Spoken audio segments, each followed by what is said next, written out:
Hello,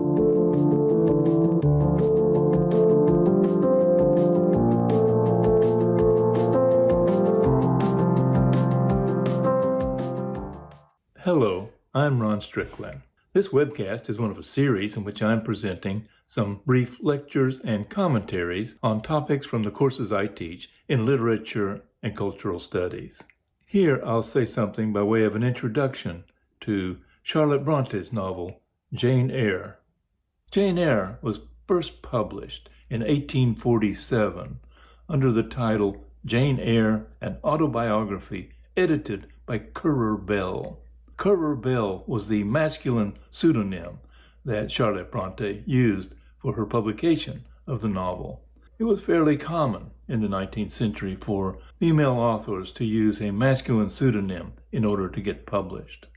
The novel was a great success, immensely popular immediately upon publication, but it did provoke some negative responses from critics and readers who found the novel quite scandalous. It treated of a young woman, a governess in a wealthy household, who would marry the master of her household, a gentleman out of her class, one twice her age, and worst of all, someone who would have been a bigamist, someone who would have married her under false pretenses, having another wife still living.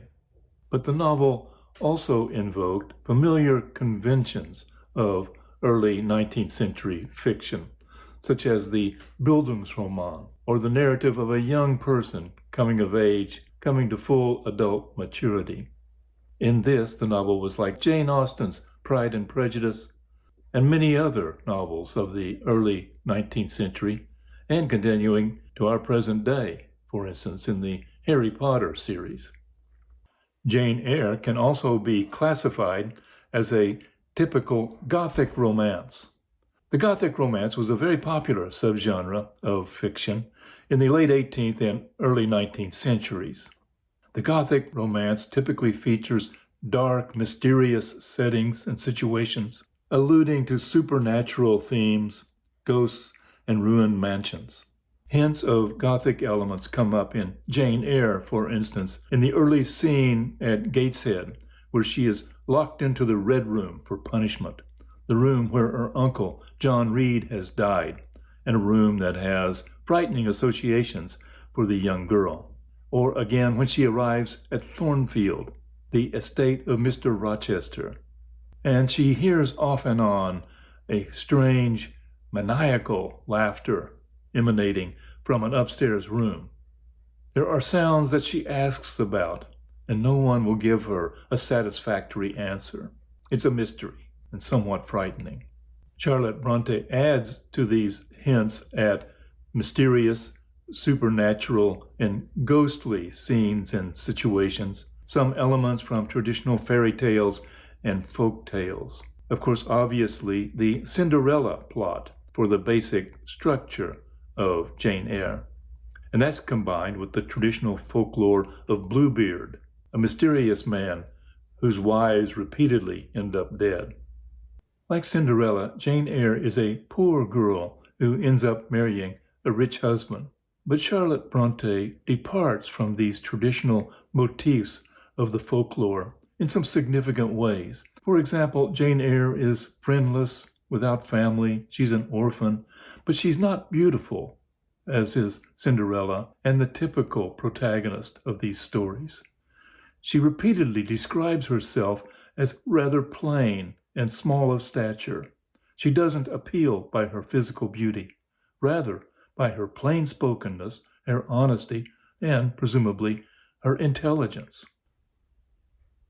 The novel is narrated in the first person, in the past tense, but with interspersed dialogue. The protagonist narrator sometimes directly addresses the reader, as in one notable example toward the end of the novel, where she says bluntly, "Reader, I married him." This technique of direct address to the reader may seem rather quaint for modern readers, but it was a common feature in these early modern novels. The first-person narrative with the direct address to the reader may contribute to the effect of interiority in reading Jane Eyre, or it may have the opposite effect of breaking the spell of interrupting the perception of closeness between the reader and the narrator. It depends, no doubt, on the individual reader. Interiority is a distinctive feature of the novel that I've discussed in earlier videos. It's an important innovation which produces a distinctively individualistic, private experience for the reader, often reading in isolation, feeling a direct, very immediate connection to the characters. It's an effect that is enabled by the printing press and by the spread more widely of literacy. In short, it's a feature of the rise of individualism in the early modern period. Jane Eyre has been considered a landmark of early feminist writing. Jane is independent, competent, courageous, a woman on her own in the world. She has agency. On the other hand, from a late 20th, 21st century perspective, the novel's feminist credentials seem dated. The goal, after all, is for a poor girl to marry a rich man. In addition to the marriage plot with the overtones of fairy tale and the Gothic, mysterious atmosphere, the novel raises issues of social class and even, just below the surface, an available critique of colonialism.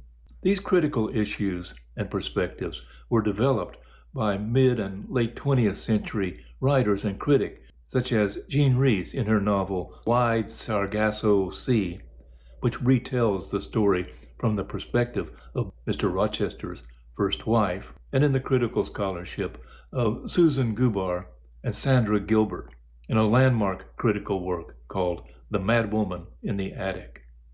Let me say something about the critique of Orthodox Christianity that runs through the novel. The first example is in the character of Mr. Brocklehurst, the director of the Lowood Academy, who comes to interview Jane for admission when her Aunt Reed wants to send her away to boarding school. "Do you know where the wicked go when they die?" he asks Jane, and she replies, "They go to hell." "And what is hell?" "A pit of fire." "Do you want to go to hell?" "No, sir." "And what must you do to avoid going there?" Jane thinks for a moment and replies, "I must keep in good health and not die." Jane's answer may be sincere and honest, but not, of course, the obsequious response that Mr. Brocklehurst was demanding of her. It seems he's not accustomed to honest answers from children. And in subsequent scenes at Lowood Academy, he's shown to be a man of ostentatious piety, but in reality, an absolute hypocrite. At Lowood Academy, Jane becomes close friends with a girl called Helen Burns. Helen Burns is mercilessly persecuted and harshly punished by the teachers and staff at Lowood Academy, but she endures it all with patient resignation, always expressing her faith in a reward in the afterlife. Her piety is anything but hypocritical, in stark contrast to that of Mr. Brocklehurst. On her own deathbed, she seeks to comfort Jane, telling Jane that she is sure that she is going to a better place and that they will be together someday in the future. Later, Jane, now having left Lowood and taken up her position as governess at Thornfield, receives a message that her Aunt Reed is on her deathbed and wishes to see Jane before she dies. Jane returns to Gateshead, where she learns that her uncle, John Eyre, has inquired about her and wishes to adopt her and to bequeath his fortune to her. But her Aunt Reed has told her uncle that Jane has died at Lowood.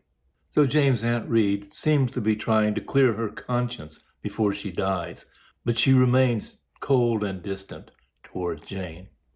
Also in this return trip to Gateshead, Jane reunites with her two cousins, her Aunt Reed's daughters, Georgiana and Eliza. Georgiana is a sort of a social butterfly, but Eliza has grown up to be very austere, very religious. Upon their mother's death, Eliza takes her inheritance and donates it to a convent in France, then joins the order herself, and, Jane tells us, eventually became Mother Superior at the convent. So Eliza's religious faith is a model of seclusion, of shrinking from contact with the world. Finally, later in the novel, Jane meets another cousin, St. John Rivers. St. John admits to Jane that he is in love with a young woman in the town called Rosamond Oliver. And it's very clear that Rosamond is also attracted to St. John. But St. John rejects these feelings because he has a vocation to become a missionary in India. He's rejecting the real possibility of happiness for the call of duty and the hope of reward in the hereafter. Although he admits that he is in love with Rosamond Oliver, St. John proposes marriage to Jane, a kind of a marriage of convenience. Jane can join him as a proper missionary wife.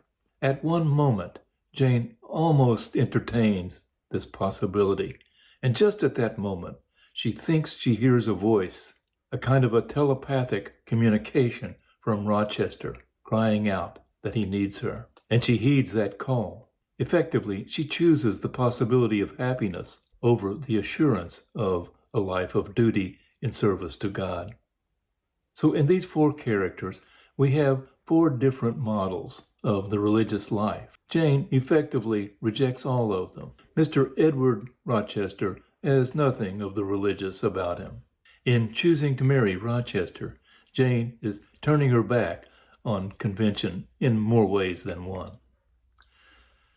With that, I'll conclude this webcast. But, as always, if you have questions or comments, send me an email.